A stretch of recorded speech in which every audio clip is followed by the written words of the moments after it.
Pascal. You are now rocking with that dude Pascal.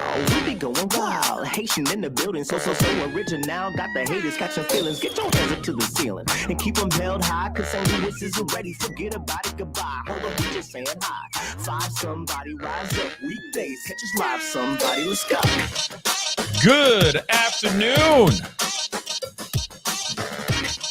Good evening and good morning, everybody. Welcome to the Pascal Show. Hope you guys are all doing well out there. Hope this show finds you in good spirits. Oh, my Lord.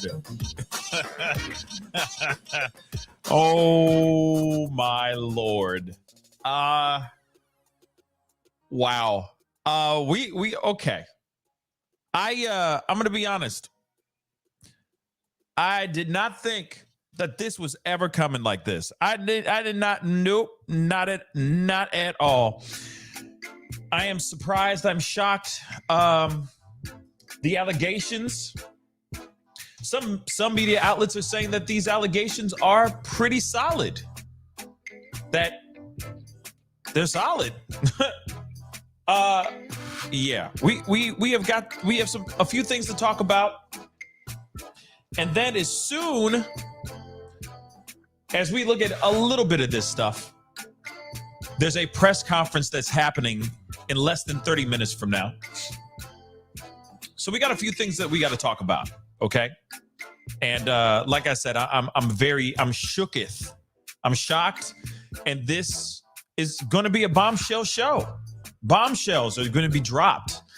And I'm just I don't even know what to say right now. I'm at a loss for words. So let's just get into some things, okay, guys? Do me a favor, really quick, some housekeeping as you guys start to file in. Again, good afternoon, good morning, and good evening, or good afternoon, good evening, and good morning to every single last one of y'all. All right, hope you guys are all doing well. Some housekeeping, really quick. Hit that like button down below, please, and thank you. Send it past 300 likes if you're watching on YouTube right now. Send it past 300 likes as you start to file in, okay? Because this is some big news. This is big. I mean, it doesn't really change many things for the outcome for Alec Murdaugh, but at the same time, it is still big. The allegations are big. So hit that like button down below. Don't forget to hit that subscribe button if you're watching on YouTube. Of course, if you're watching on Facebook, of course, if you're watching on Facebook, please don't forget to hit that reaction button down below, react. And of course, hit that follow button on my Facebook page as well. That'd be greatly appreciated. You know your boy's working hard out here in these streets to give you guys the stories that you need and giving some voices to the voiceless, or at least I'm trying to. Let's just say that. The reason why I say that is because we got to get into some things, but the reason why I'm saying that is because I just did a video, and it's on both platforms. It's on Facebook and on YouTube. I just did a video about Carly Cardenas. I've been saying it wrong, apparently. But there is a 14-year-old girl out in Arizona that has gone missing. She went with a boyfriend or a guy that she met online, a 15-year-old boy that she met online. She went out to Glendale, about 60 miles away from her actual home. Spent 5 days with this 15-year-old boy, allegedly, and then she never went back home. The 15-year-old boy went back home, but he didn't come back home with her. So she's still out there lost.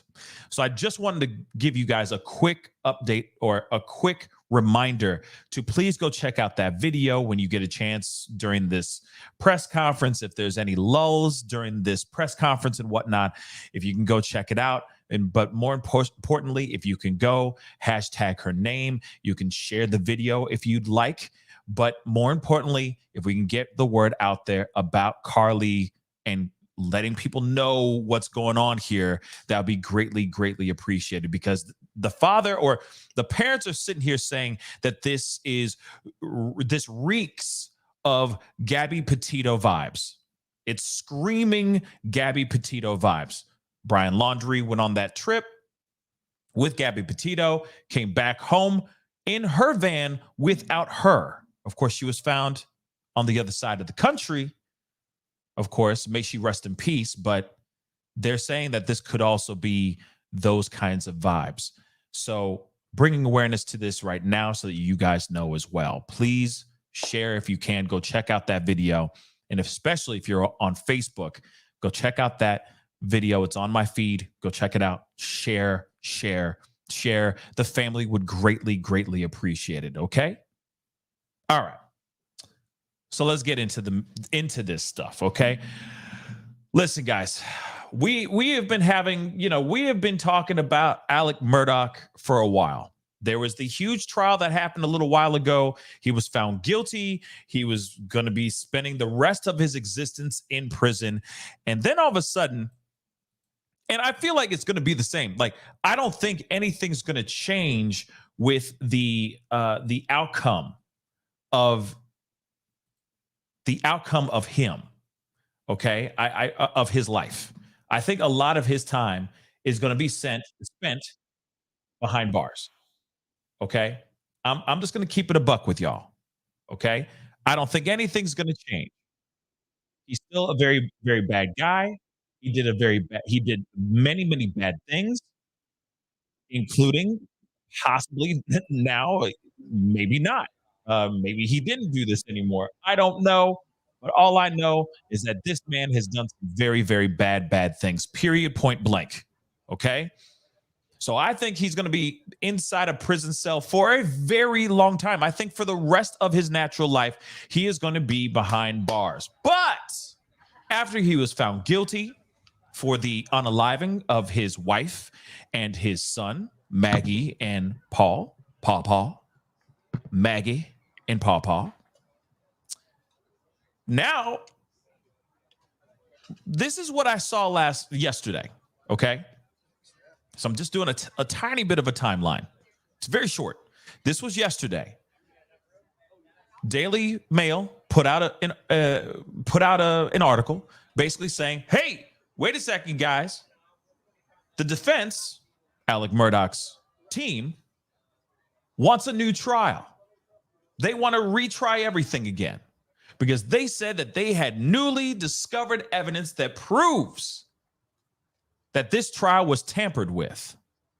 They didn't really say anything in this article. They just said, we know, the defense said, we know things have been tampered with. We're just going to let you know. And we are going to make some moves to see if we can get things moved to a new trial with a new jury, new everything, because they had new evidence that they discovered. Now, I literally sat on it for a second. I was like, do I do this video? Do I make this a video, a pop-up video or not? But then in my head, I was like, no. Let's time out. Let's time out. Because they say they got newly discovered evidence, but they don't even say anything about what that evidence is. They're going to be looking this way. Right? Well. Okay, so should all of us... Now there's new information that I think a lot of us I'll pick up and do that right now. Will be absolutely shocked about. Because now they're saying that the court clerk tampered with the trial's jury, telling them to make a quick verdict when they were in there deliberating, tampering with the people and manipulating them into an actual guilty verdict. It's absolutely insane to me. But let me share with you guys this, and then of course we got some legal documents we're going to be looking at here in a second too. They're filings, okay? The defense filing, but they are demanding a new trial, and they're accusing the clerk of jury tampering in this bombshell new filing, okay? And we're going to look at the main thing in a second, but let's take a look at this article real quick.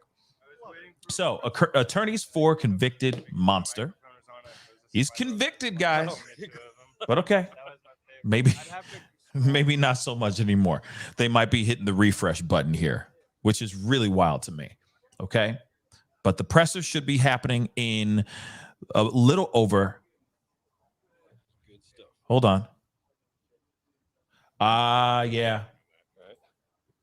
Sorry, guys. I got that going on because I'm waiting for the trial. As you can see, we're waiting for the trial. Thank you guys so much for letting me know that. Thank you, Deb. Debbie, appreciate you giving me the heads up. Thank God it wasn't just some crazy, like, you know what I mean? But anyway, sorry about that, guys. Like I said, just getting ready for the trial or for the press conference, which is going to be happening very soon. Okay.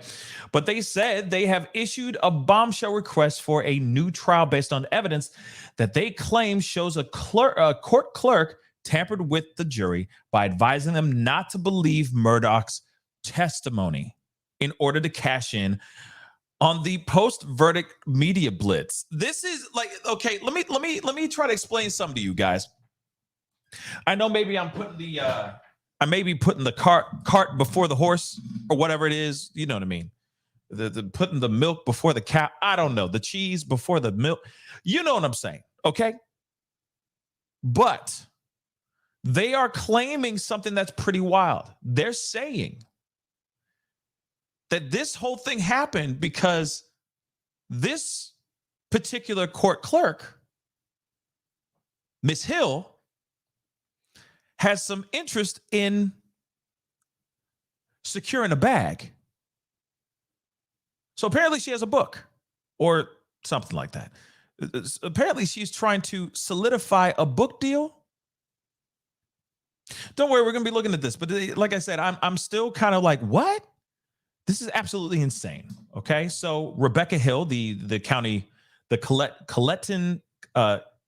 Colleton County Clerk, Rebecca Hill. Okay. Miss Becky. Why does that sound like Alec Murdaugh? But Miss Becky, Pawpaw, Maggie, violated the disgraced former attorney's constitutional right to a fair and impartial trial when she advised jurors during the 6-week double M trial not to be misled, quote unquote, misled by evidence presented by the defense. The filing released Tuesday to the South Carolina Court of Appeals alleges. Miss Hill, the court clerk, Miss Hill, also warned jurors not to be fooled by Murdaugh's own emotional testimony, reads the statement from Murdaugh's lawyers. All right.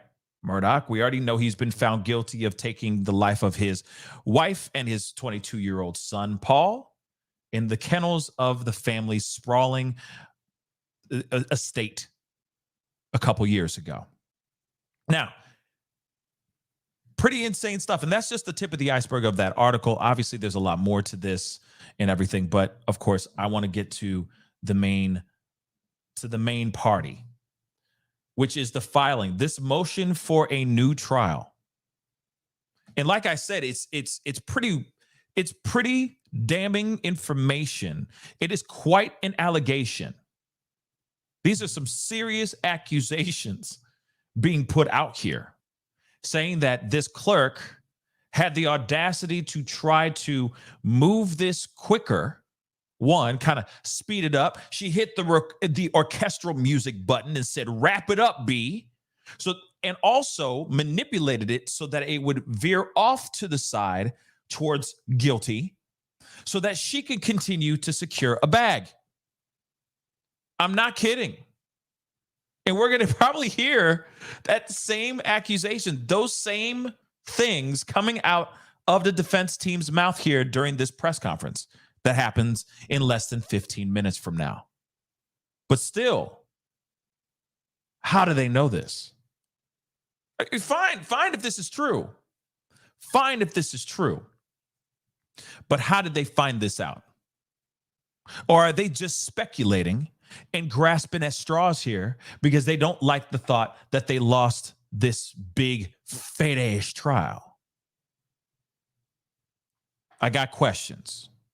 I got questiones, but let's take a look at this legal document. Okay. I'll make it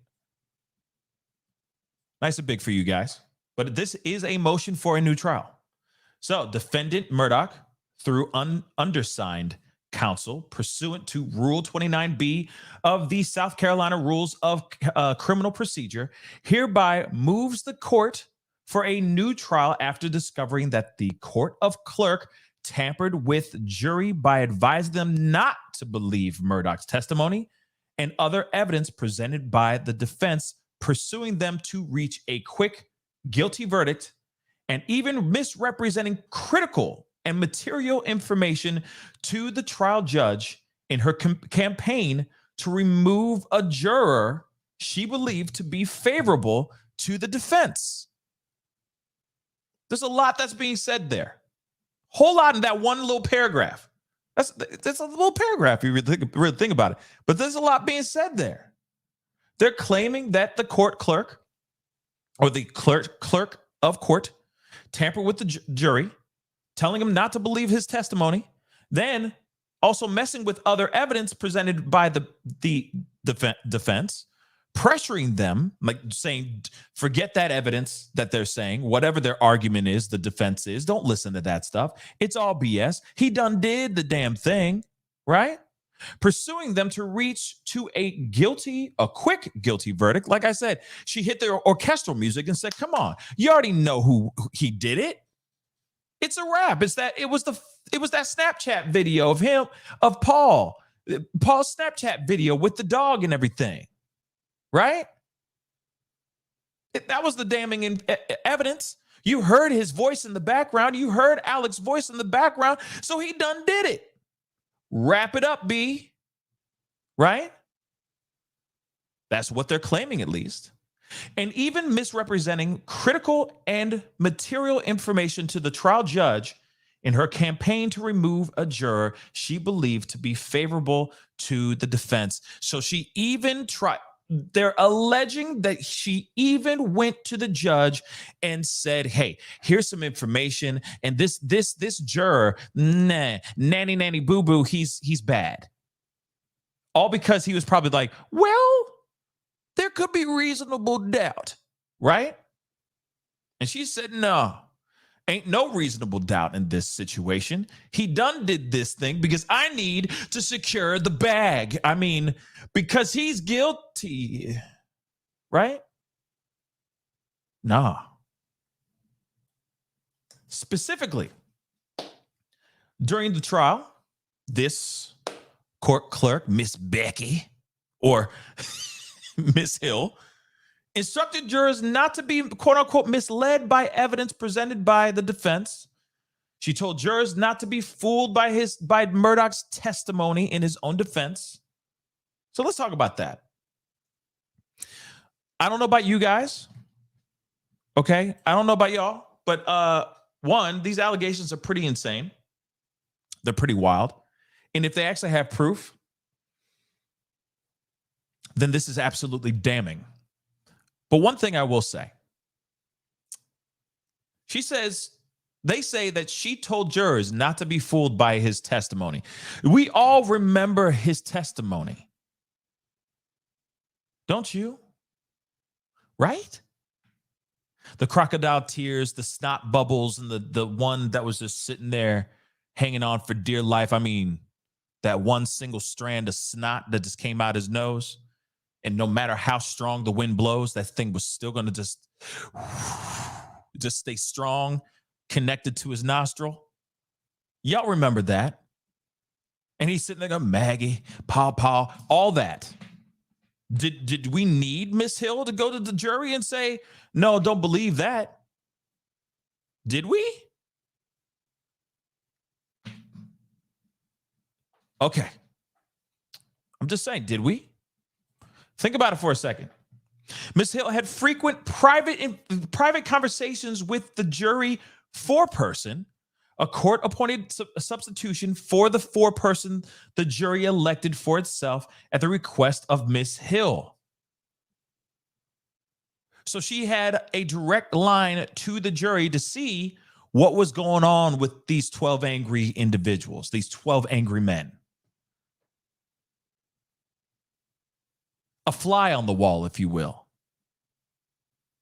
During the trial, Miss Hill asked jurors for their opinions about Mr. Murdaugh's guilt or innocence. Miss Hill invented a story about a Facebook post to remove a juror she believed might not vote guilty. Miss Hill pressured the jurors to reach a quick verdict, telling them from the outset of their deliberations that it shouldn't, quote unquote, shouldn't take them long. Ms. Hill did these things to secure for herself a book deal and media appearances that would not happen in the event of a mistrial. She betrayed her oath of office for money and fame to secure damn bizags, y'all. Now imagine that. Imagine these kinds of allegations. Imagine these kinds of allegations. And again, I repeat, I ask over and over and over again, how do they have, where's the proof? Where's the proof? These are some serious allegations you're throwing out here, y'all. I'm just being real. Let's keep it a buck. This is a lot of allegations on one individual person. That's a whole lot of, that's a lot, y'all. All because she was working on a book deal and so that she can do some some media appearances. Now, let me say this too. It's sad because it is real that we do live in a very sycophantic world. We live in a very sycophantic society where anytime something tragic happens to a particular person, if their intentions are not good, you could see it, you could smell it. You can smell it through the screen when you're watching their stuff. They're sitting down with some big time interviewer or something like that. And they're going, yeah, all this stuff is happening to me, but now I get to tell it all in my new book. Plenty of people do that. Plenty that will capitalize on this ish. Plenty on tragedies, tragedy vultures. They'll grab onto that thing and they hold on to it for dear life. And then all they sit there and say is, oh, I was there. I was there. Here's my new book. You can get on Amazon Kindle. It's true. But why would anyone, I'm being real, why would anyone want to hear from the court clerk? No disrespect, I'm just saying. I don't wake up after the trial going, oh, I wonder what the court clerk has to say about the guilty verdict. Nah, not really. Not really at all. It's very interesting. It's very interesting indeed. Now, should be happening, this press conference should be happening in the next 3-4 minutes. And I'm still waiting for it to start popping off. But I know some of you guys might be wondering, who's this Miss Hill? So let me show you who Miss Hill is. And it's crazy because you have somebody literally a month ago making appearances on like podcasts and YouTube channels and whatnot. And I'm just shooketh. I'm going to be real. I am shooketh by this stuff. Hold on, guys. Hold on. Just getting rid of stuff.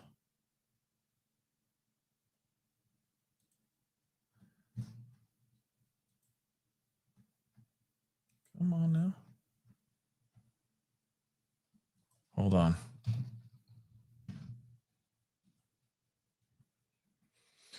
See if that's doing it. There we go. Allegations in the petition. It has already begun, so we're going to get into it.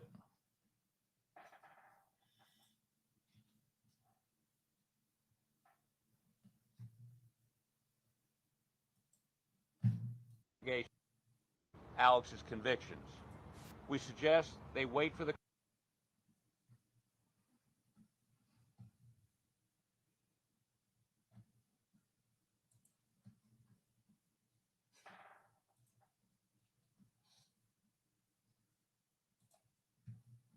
Come on.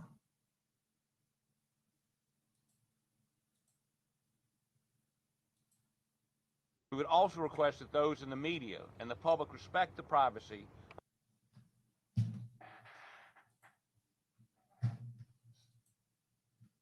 Paul and believes the truth will ultimately prevail. Here we go.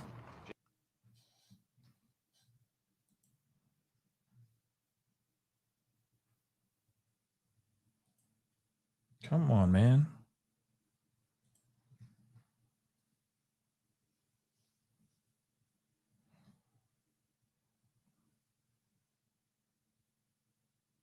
Principle of our justice system. Yeah, I don't know what's going on here. Every time, man. Jurors must be free from outside influences and must decide.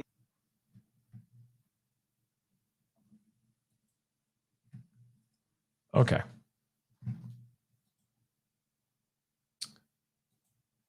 Let me get rid of that. Let me see what happens here. Appeals, which is behind me, and states this. This is a pain in the butt.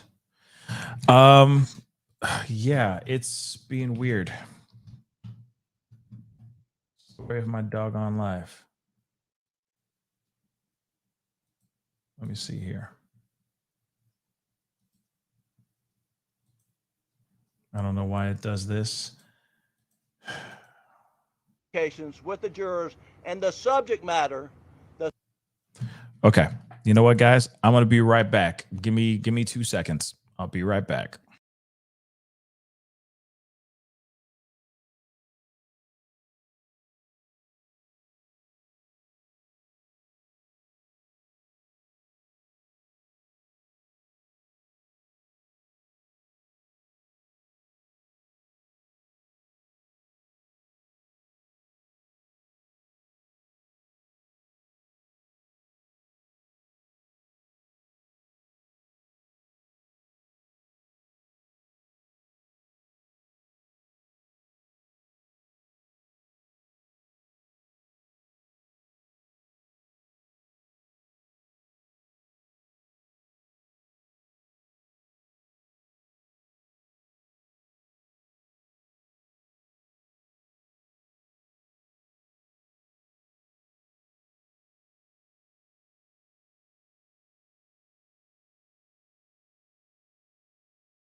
Okay, guys, sorry about that. Thank you. Sorry about that, but I had to reboot everything just to make sure this freaking thing works. So hopefully it'll work now. Let's rock and roll. So I'm going to read a statement. Jim Griffin will have a couple words to say. And I'm just going to say this really quick. This is from the beginning, okay? Just so you guys know, this is from the beginning. All right. And then we'll answer questions. There we go. Hopefully it'll work. Today, Jim Griffin and I filed a petition based on newly discovered evidence with the South Carolina Court of Appeals to stay Alec Murdaugh's appeal while a hearing is held on a motion for a new trial. Concurrently, we've sent a request to the South Carolina U.S. Attorney to open a federal investigation into the violation of Alec Murdaugh's civil rights. The allegations in the petition filed today speak for themselves, but we believe they explain a number of peculiarities in the 6-week trial.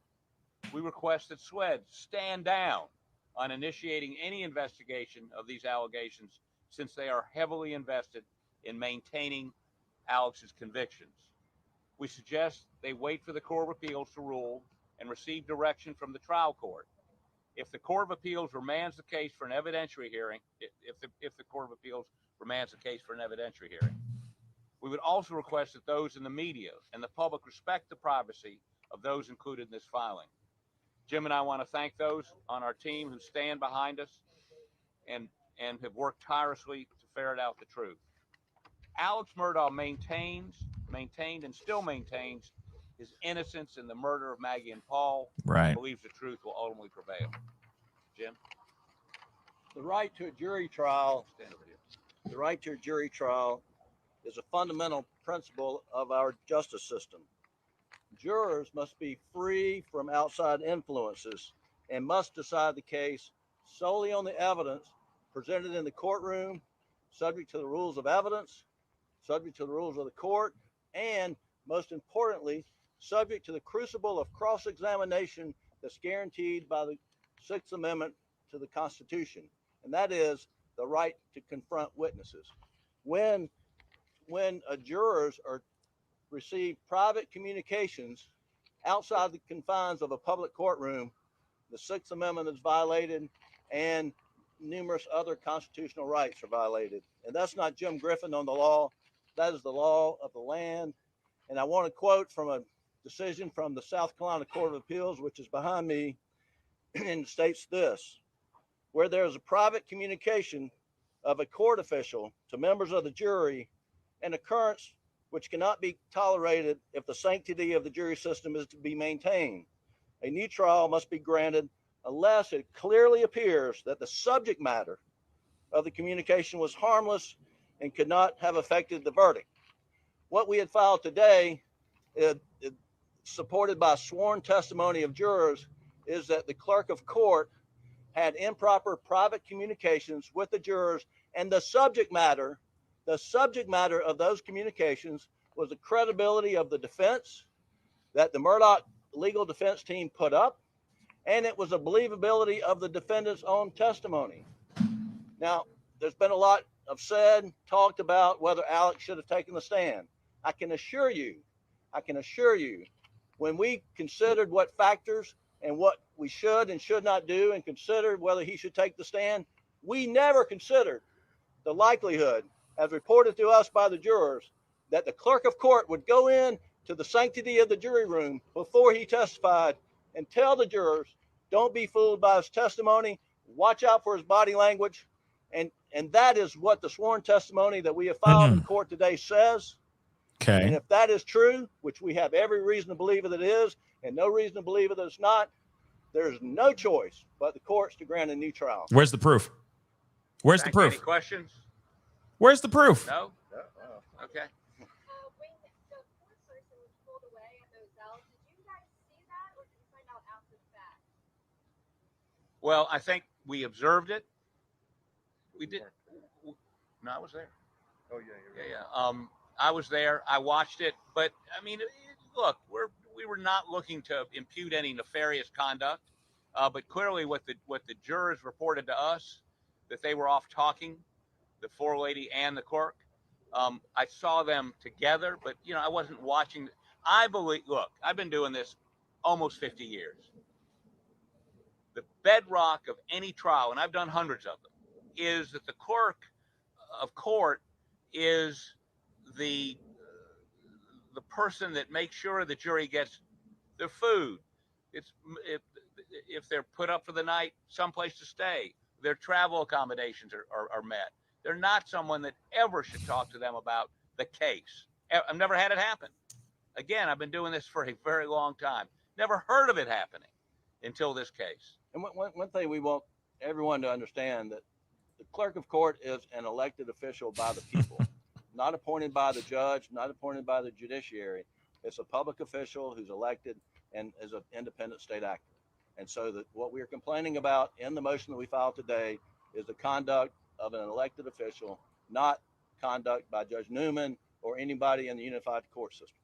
And I think it's important also to understand that she is a state actor, and that's why we forwarded today a letter to the U.S. Attorney asking them to open an investigation into the violation of Alec Murdaugh's civil rights by a state actor under color of state law. I think you guys had 4 jurors that you had affidavits for in the paperwork you filed. Did they reach out to you, or did you guys reach out to them? Well, this is an interesting story. Let Jim tell you. So immediately in the aftermath of the verdict, we had received information that we needed to look into what happened in the jury room. We started down that road and we met a zone of silence. No jurors would speak to us. And so we were, what I like to call, we were given the Heisman, right? And then when the clerk of court wrote her book, published her book, that zone of silence collapsed. And jurors were upset about that, the ones we talked with, and they were more than willing to come forward and tell us the things that we had sort of heard through a whisper campaign. But, and so as a result of that, we were able to interview some jurors. Now, there's still a number of jurors who maintain that zone of silence, who have not talked to us. We did try to reach out to most all of them that we could get in touch with, but we, the information we got, I can tell you, was independent of each juror. The first juror we talked to, we got information about Ms. Hill saying, "Don't be fooled." And then the second juror, independent of the first juror, says the same thing, and the third juror, independent of the other two, say the same thing. And so we're very confident that the information is accurate. Well, confident. What, okay. What, ask them.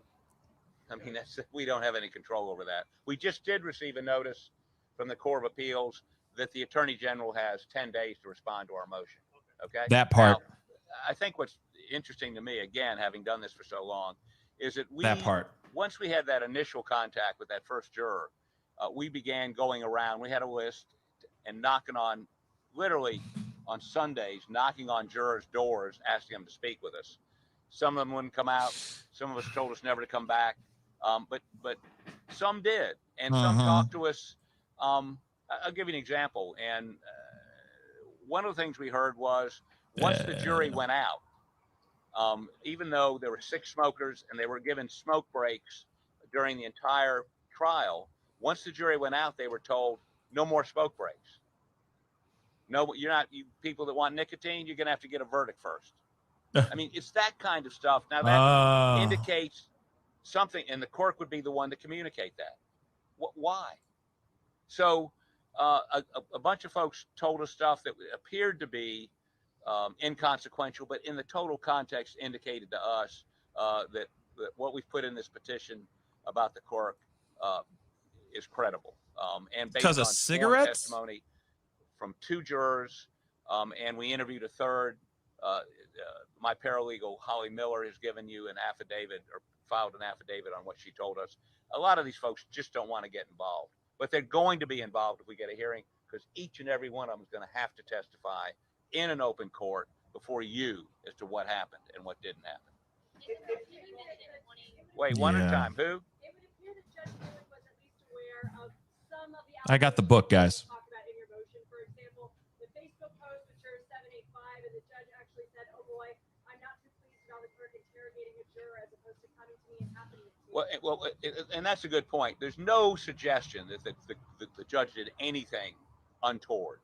But what that does do, if it comes back he may end up being a witness. So, I mean, but until the Court of Appeals acts, that issue does not have to be dealt with. But if the fact is that the court was aware of some of these issues but still didn't intervene, how concerned are you? We don't know. We don't know that he didn't intervene. That's why I'm saying he's a witness. We need to know. That this evidence is strong enough such that it could have changed the verdict had it been introduced in trial. You know, that's not the legal test. The legal test is the subject matter prejudicial to the defense. It's not would it have made a difference in the outcome. Was the subject matter of the improper private conversation material to the defense? If it's immaterial, like what do you want to have for dinner? Do you want to take a smoke break? Do you want to go home? Those are immaterial matters. But when the subject matter is reported under oath by these jurors, it was a direction on how you should receive Alec Murdaugh's testimony. You should look at him. Don't be fooled by him. That subject matter is absolutely material. That's the core of our defense. And that is something that we had no chance to defend against. And so we strongly believe if that evidence is accurate, and the law will require a new trial. Blah. Do you think the clerk should be criminally charged? No comment. Well, I can't talk about attorney-client privilege information. I can tell you that when I shared with him the affidavits, he's a lawyer. He was astonished. He was shaking. He was in disbelief. He was giving you highs. Mr. Harpootlian, Mr. Barber, and myself for spending our weekends on dirt roads in Colleton County. And by the way, we've seen more of Colleton County. Doesn't matter. Doesn't matter. We're city boys. We didn't believe existed in this state. Who cares? Looking for folks that would talk to us. A lot of doors slammed in our face. A lot of doors slammed in our faces. I'm sorry? No comment. I'm sorry, what? From the ex-husband of the dismissed juror. There's a lot of detail in there about that. And there's some in-camera transcripts there as well. Was this not something that happened very quickly? Yeah, true. Alleging it didn't exist at all and perhaps was conspired to be created to get this juror dismissed?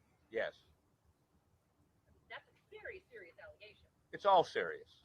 Everything we've alleged, everything in those affidavits is serious. This is a very serious matter. And again, so what bippity boppity you see boo in the sworn testimony that's been filed today is Ms. Hill told the court that there was a Facebook post by this juror's ex-husband. The ex-husband has filed an affidavit saying, I've never posted a Facebook post. Ms. Hill in her office says he must have deleted it. We can't find it. But they produced a Facebook post from someone with the same name apologizing for an earlier Facebook post and that Satan made him do it and et cetera, et cetera. And Ms. Hill related that as being this juror's ex-husband. Ms. Hill had this juror's ex-husband's photograph. You can match them up. They don't match. And what we do know, and we laid it out in detail in our brief, is that the apology Facebook post was posted, I think, on February 16th and said we had deleted it the day before, February 15th. Ms. Hill is telling Judge Newman on February 23rd that I just saw this Facebook post. Impossible. Impossible. We also have in there sworn testimony that Ms. Hill told this juror that Schled went out and confirmed with your ex-husband that he posted that.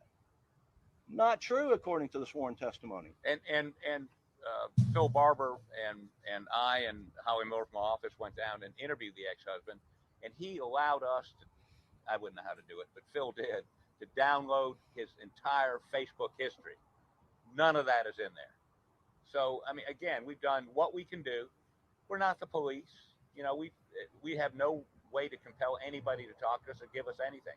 We've asked very nicely. Now, I will say this. The two jurors that gave affidavits have an attorney, Joe McCullough, who was skulking around here a moment ago back there. So if you want to know about those two jurors, go to him. You want to have a chat with him. What's the motivation of the jurors? This is crazy. Wait, what? What's the motivation, do you think, of the jurors talking to? Are they upset with the clerk? I think Brian they Ensign? were upset with the way things went, and the clerk, I think they may very well, yes, they're upset with the clerk. They're upset with the way this played out. Are they regretting their their vote? Can't comment on that. The Facebook post, the person who posted the original. He done did that, man. He guilty. So No, Ugh. no. I mean, the original post, we don't know whether it ever existed. But the apology post, did you speak with him, Phil? No, we did not speak. Do you have a timeline from the FBI regarding your request for a new investigation? Well, as you know, having talked to the FBI before, no. They're not going to tell us anything. In your letter to the U.S. Attorney, you mentioned the importance of having the FBI investigate as opposed to SLED, for example. Can you talk about the importance of having the FBI involved? Well, having anybody but Sweat investigate it. Sweat is very invested in this conviction. How invested? Well, the agent, David Owens, that testified under cross-examination by Jim, admitted two things. One, he perjured himself in front of the grand jury. And two, he fabricated evidence. Swed made him this year's Law Enforcement Officer of the Year. So is that the agency that ought to be going to jurors? I don't think so. I think that the court, if this is remanded back, the trial court should pick somebody else. If the FBI is not doing it, then there's the sheriff's departments, there are other folks, Some not Collin people. County, but other sheriff's departments that could go out and interview jurors or bring them to court. I mean, all these jurors are going to end up testifying anyway. There may not be any reason to go out and interview them. They may just put a subpoena on them, bring them to court. Ridiculous. Testify in under oath in a place where, like you say, through the zone of silence when they have to talk about the court. Go ahead. Yeah, I mean, that's something that would happen if we get the hearing that we've requested. That's why we've requested the hearing, so that we can get subpoena power and we can get some subpoena, not just individuals come to court, jurors come to court, witnesses come to court, but subpoena records, phone records, for example, emails, for example. I mean, so with a hearing, we have a broad array of assets at our disposal to bring evidence to court. Right now, we've got nothing except Dick's Mercedes and dirt roads in Collin County. And have you had any jurors who refute what the other jurors are saying? No, we've not had any juror contradict anything what the other jurors are saying. What you, Jen, what you saw in some of the affidavits is the jurors were separated in two rooms and sort of broke up from, guys in one room, gals in another room. I don't know if that was appropriate. Men in one room, females in another room. And so the comments that we've gotten on the sworn affidavits come from the ladies' room, if you will, more so than the men's room. But we do have information that we submitted from one juror where he does acknowledge that she talked to him about evidence, about autopsy photos, and don't be upset about them. I mean, that should not be happening. That should not be happening. And this juror is a smoker, and he relayed to us basically the coercive effect of people who have a nicotine habit not able to smoke until they reach their verdict. Come on, really? And so that's what we got. They needed to fix that bad? Yeah. Issue with the cable. Can you read that? What there is initial motion real fast? This is such Do what now? trash. The motion you read. Can you read that? The very first thing. Yeah, I mean, I'll read it for you after we get done with this, but I don't think I ought to keep all these. Trash. Or would you request a change of venue? Well, you gotta get a new trial before you get there, and that's not something we're going to talk about today. And yes, ma'am. Ladies being petty, maybe?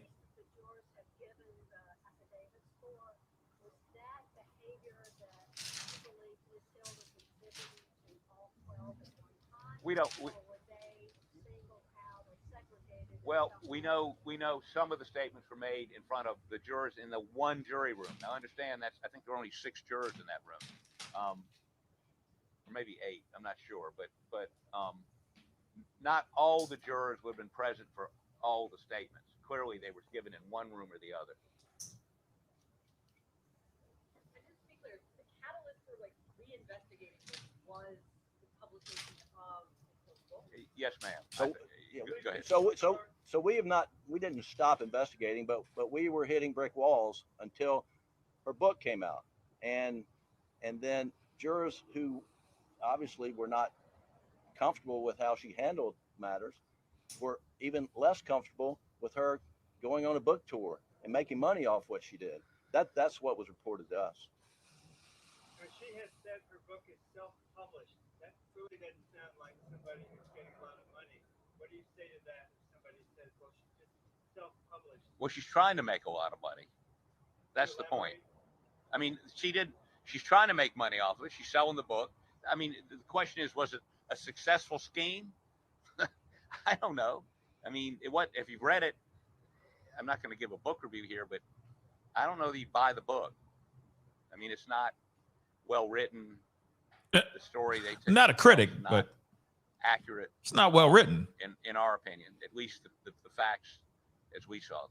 What did you think about the passage of the book that describes going to Moselle with the jurors?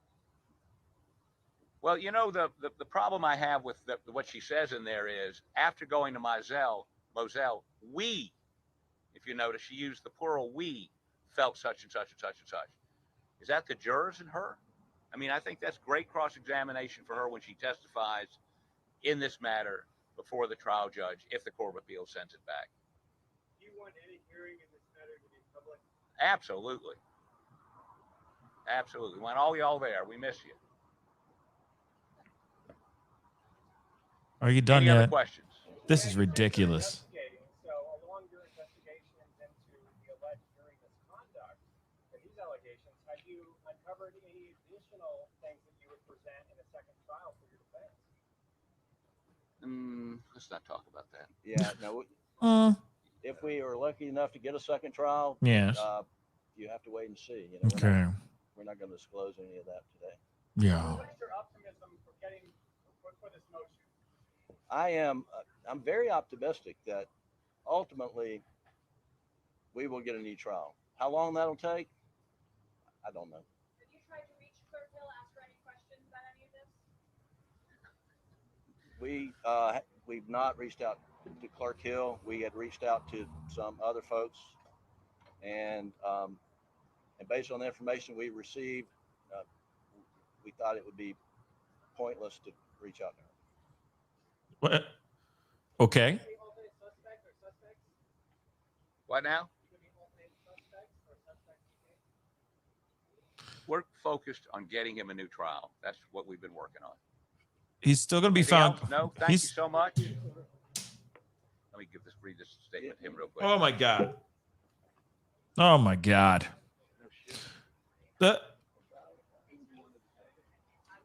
We heard that.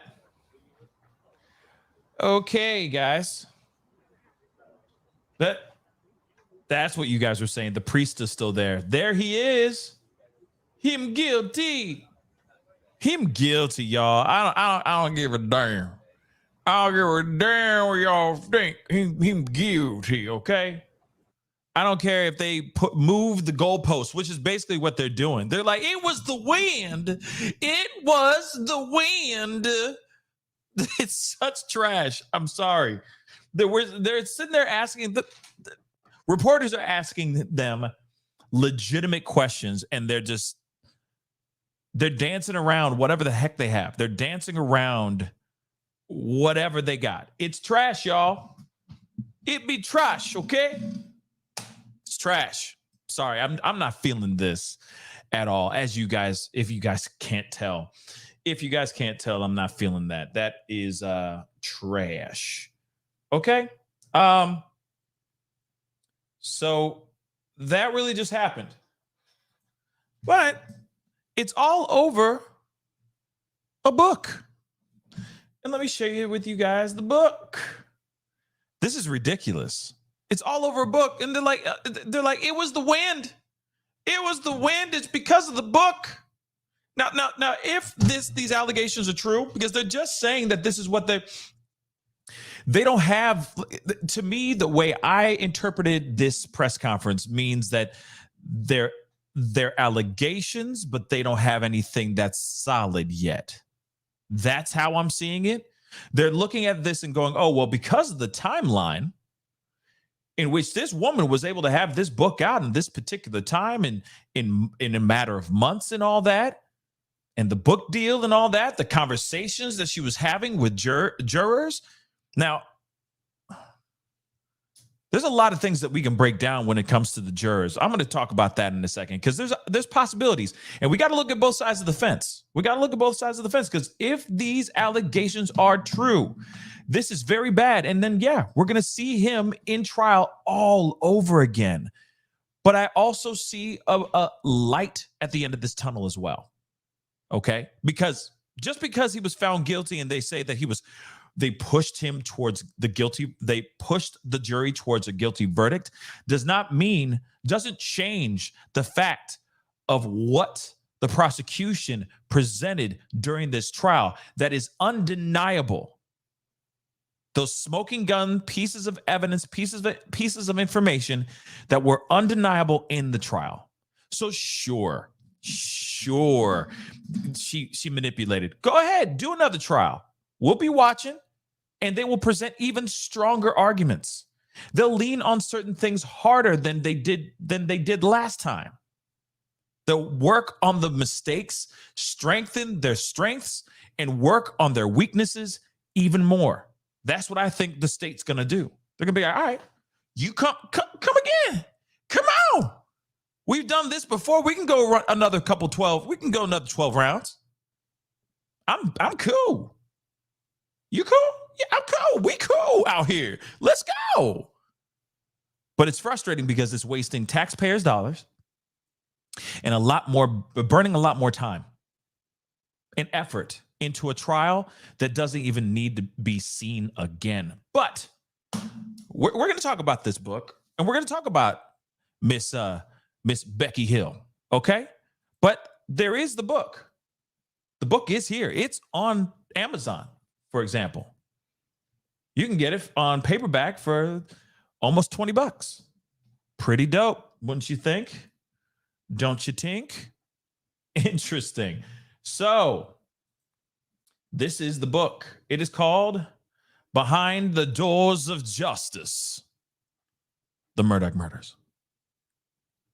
For $19.79, you can get one right at your door. Okay, guys? This is the book, and you can get it on paperback or in Kindle. What's interesting is, interesting. From beginning to end, here's the true story of the Alec Murdaugh double M trial from a courthouse insider who's witnessed it all and more. And that's from Nancy Grace. That's a review from Nancy Grace, or an excerpt from Nancy Grace. What's interesting is how people will take excerpts from like, say, reviews, and sometimes those reviews are damning. They're just like, this is the worst piece of trash I've ever read, but they'll still take the little bit, the first paragraph or the first few sentences before the bad review, and they'll say, well, I still got reviewed by this person, so I'm going to take a quote from them. I'll take 3 words from the entire review from Variety or something like that. And it'll sound like they're giving them praise when they're actually saying it is, absolutely amazingly bad, but they'll cut out bad or something like that. It's funny how people do that. People still do that stuff. But that's from Nancy Grace. Okay. From beginning to end. You know what I'm saying? I can't do Nancy Grace, but you know what I'm saying. All right. This book is not only historically significant, it is well written and a treat. Pull up a comfortable chair and be prepared to stay there until the last page is read. And I don't know who that is, but very interesting stuff. All right. This is a whole book about the things that were going on behind those doors of justice. See what I did there? And no, I'm not going to buy the book. The hell? I don't have any reason to buy the book. I watched a good portion of the trial, and it looks like we're about to see another one. So this book is kind of obsolete now. Ain't nobody going to go buy this book now. Well, they might buy the book now because now that's the other thing too. Let's not forget, she's now getting clout. Her name is her name is out here now. So people are going to be curious as to what she wrote in the book too. So in other words, those lawyers just helped her secure even more bags. Think about that. There is no such thing as bad publicity. Now, if she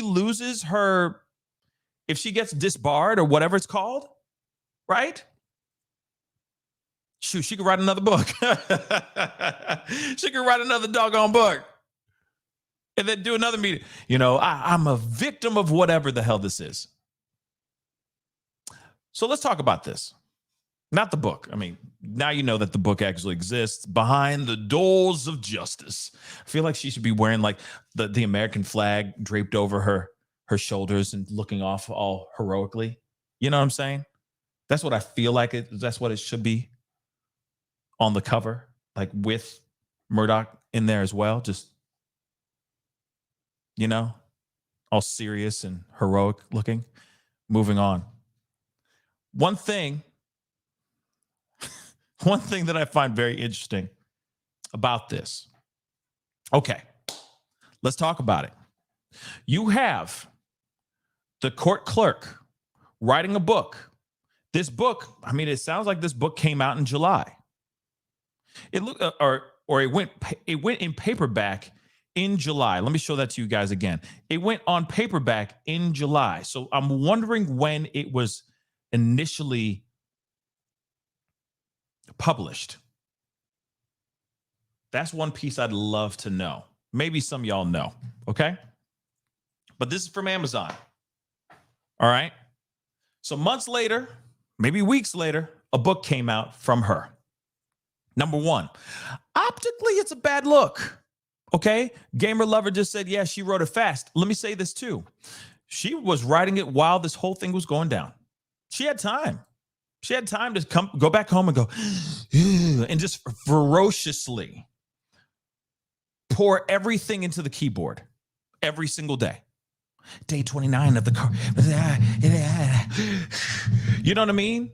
Just feverishly typing into her keyboard, right? So she had time. Every day she probably wrote a few pages. And then by the time it was done, 315 pages later, or whatever the hell it is, 238 pages later, you got yourself a book. Then you got somebody to read it and cut it down, trim the fat, and then spit it out.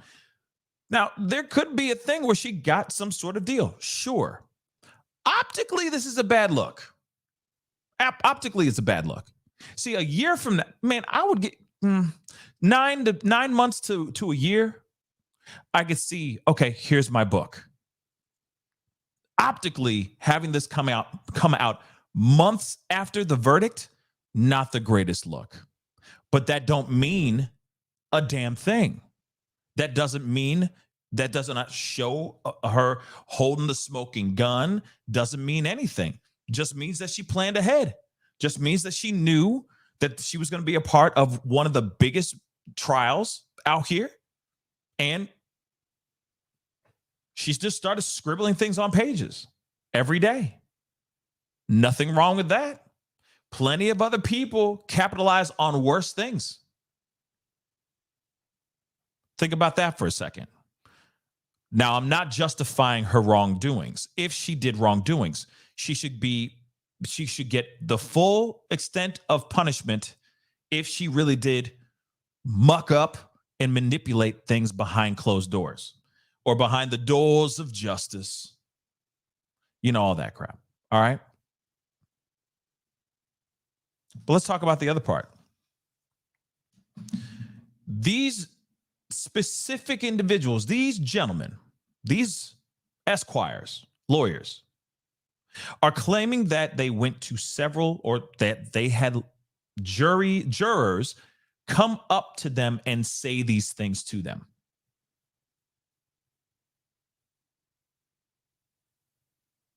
Okay. Could it possibly be that can we throw in jealousy maybe? Could it be somebody feeling some type of way that there's a book out and she's getting fat off that, getting fat pockets from a book? Could she have been a little bit harsh with the jurors while they were in and out of the courtroom, when they were in deliberation and whatnot? Could there have been a situation where they wanted to have a smoke break and she said, "Hell to the no," and that made somebody very upset? And they just held that. They just were harboring that for so long until they finally said, "Nah, I'm going to get that mother lover." Just saying. Those are questions. Doesn't mean, I mean, these are, see, even what I'm saying is reaching, because what they're saying feels like they're reaching too. The genre in which we are talking about right now, the ballpark in which we are playing on right now, is a field of reaching.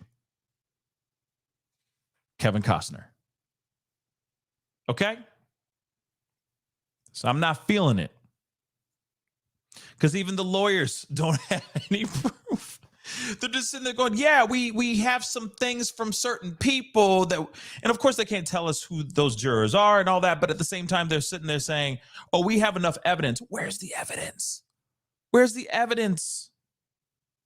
Do you have recordings? Do you have anything of that sort?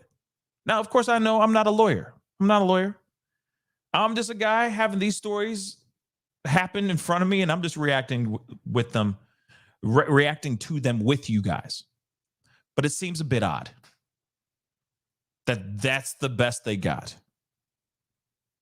So optically, because she wrote a book a few months, fairly quickly, a few months after she got a book published, and she's also going out and doing media stuff, optically does not look good. But does that mean that she's out here doing bad?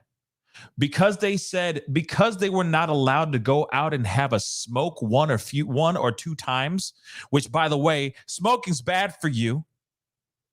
If they were saying, no, go finish, do what you need to do kind of thing, they were doing you a favor. Less cancer sticks in your body, right? But I understand. It's the law. There's certain things you can and cannot do.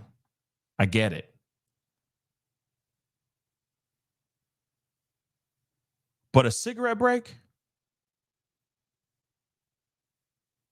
It'd be different if they said, hey, you can't do anything. You can't, we're not going to give you food until you come up with your verdict. What are the possibilities if somebody said, hey, they were going, we really want to take this smoke break.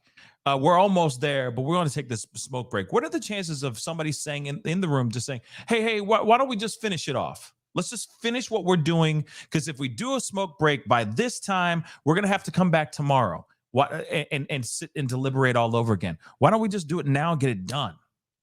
Let's just knock it out. What are the chances of that? So to me, it just seems a bit weird that they would sit there and just grab all this stuff and say, oh, this is all the reason why we need to retry this trial of a very guilty man who was found guilty on things that you're saying are solidified. But right now, I'm just hearing hearsay.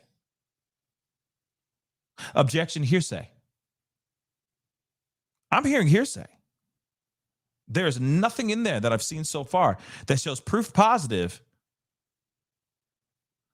that she or anyone else in the trial did anything against the law or that would manipulate the situation. To me, this all sounds like hearsay. Rumor mill, guys, girls talking, yapping it up. Maybe they didn't like Miss Becky. Maybe they didn't like Miss Becky. But now I want to say, basically, where are the dumb receipts? Why?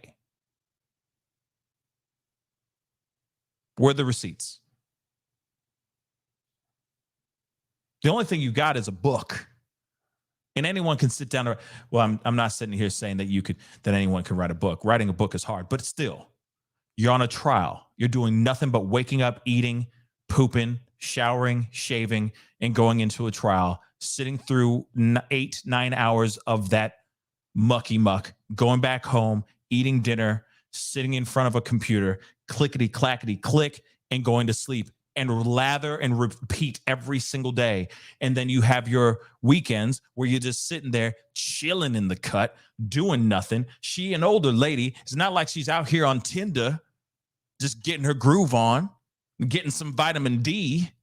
She home, probably learning how to knit or crochet while she's watching stuff on Law and Order or Law and Crime, I mean. You know what I'm saying? She ain't doing nothing. So she's sitting there writing the book. I want to see the proof. That's all I want to know. Show me the doggone proof. Yeah, Truth Warrior laughs, but it's true. Think about it, y'all. Anybody can write a book if you have a focus and if you have a subject matter.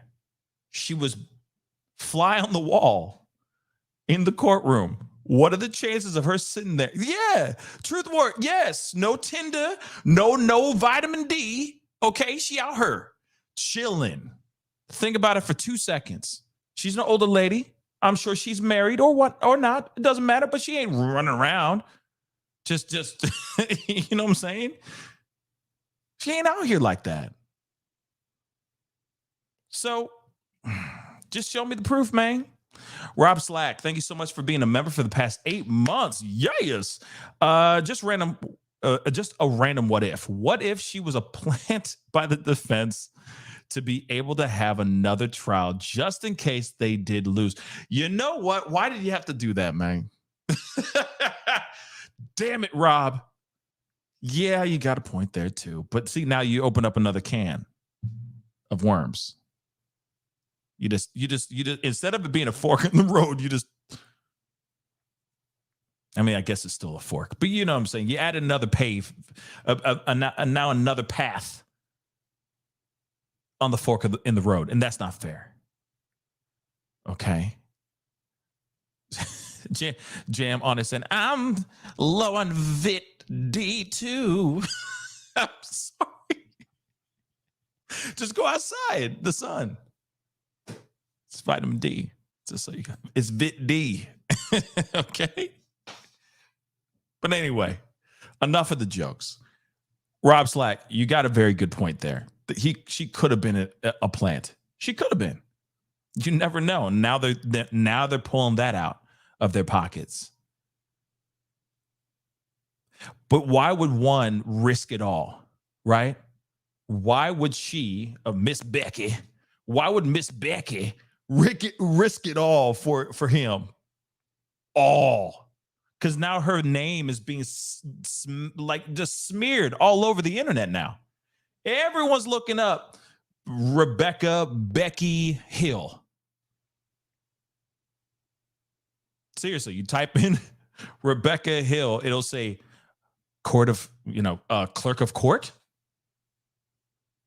It'll finish it for you. Like, damn, this moves fast. So I'm just saying that she could be a plant, she may not. But that now goes into some serious conspiracies, you know? Well, maybe she's really an alien. Maybe she got a head like Medusa. Everyone turned into stone. You know what I'm saying? Like we could go so many different routes. Not sitting here saying that Rob's thought is wrong. Everyone's thoughts and questions is very much appreciated on this show. Every single last one, y'all, are special. So that question is a good point. But I feel like it could. But it depends on if the court says, yeah, let's do it again. Let's do another round. I want to see what the proof is. Now, Rob Slack said he had a lot of money. It had to go somewhere. It's nowhere. All the money that he had is gone. He broke. He's broke. So and I get it, Rob. Like, I'm not trying to fight back with you or something like that. I'm just saying he used to have a lot of money, but he don't have it no more. All of it was embezzlements, him conning people, stealing money, all that stuff. He is still looking at many other charges here. Very soon, he's looking at other trials for money, laundering, embezzlements, etc. Conning people that would consider him close, like family. He was swindling money out of their pockets, millions of dollars. All that money gone, man. He don't have $1. He ain't got not $1. So it's very interesting. Unless, see now you, now the conspiracy wheels are turning.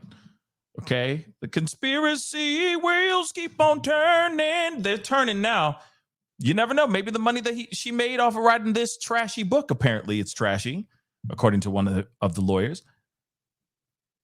Maybe the money that she's made from that is going straight into funding the lawyers, but that goes into conspiracy land. See what I'm saying? So quite a thought, though.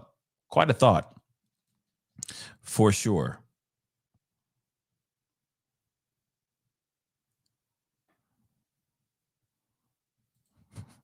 Amanda said, I freaking love everyone here. I appreciate it. And we love you too, Amanda. I appreciate it. Cause Amanda, you're a jewel. You're welcome. Moving on. If you don't get it, you should have seen her name. Forget it. So now we have nothing. To me, that was kind of a nothing burger. I'd like to see what's going to happen here in the next couple days or in the next couple weeks to see what happens here with if they're going to they're going to do another trial. I just think it's insane. Please don't make it happen. He done and he's guilty. That's what I think. They're grasping at straws. It's trash. And I hope they have a merry little Christmas. But I think they're really, really, really trying something here. And it's going to take a miracle for it to happen. Anyway, guys, that is the show. I appreciate all y'all for being here. It really does mean a lot. It's nice to have a chuckle every once in a while because everything else is so doggone serious. You know what I'm saying? Everything's so serious all the doggone time. I will say this, though, too. Please, guys, I mean, this is on a serious tip. Please go check out my recent video. Please share it. Please, please, please. And thank you. Get the word out here. We need to find or help bring awareness on this missing 14-year-old girl, Carly. Please go and check it out. Not Carly, not Carly Russell. All right. Although I do have something on her in just a minute. But anyway, yeah, I do.